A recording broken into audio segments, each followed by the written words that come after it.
Welcome to Behind the Scenes on Set.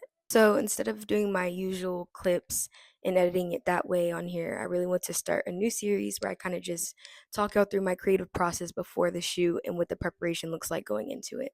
So first and foremost, I always start with my concept. That usually looks like doing a lot of research, maybe pulling up some film or different books I can pull from to use and create that character.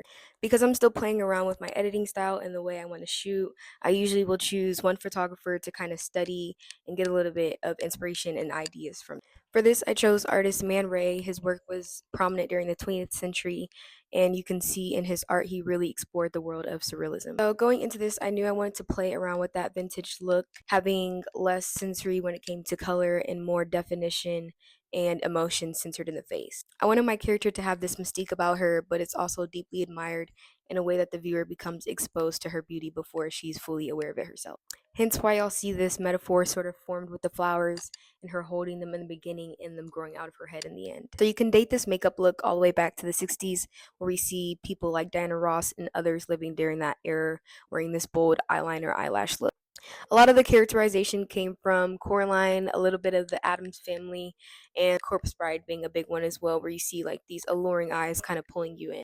Even though most of my energy was going towards making sure the makeup looked good, I also wanted to make sure the pieces on her body were well put together and thought out. The idea was to take simple outfits and reconstruct them into one coherent story. So you see the oversized look in both outfits where she's kind of engulfed and consumed by what she's wearing. Then when it came to lighting, I wanted to create a more dramatic feel. This is where you see that shadow cast on the subject, kind of showing that she's like fading into the dark.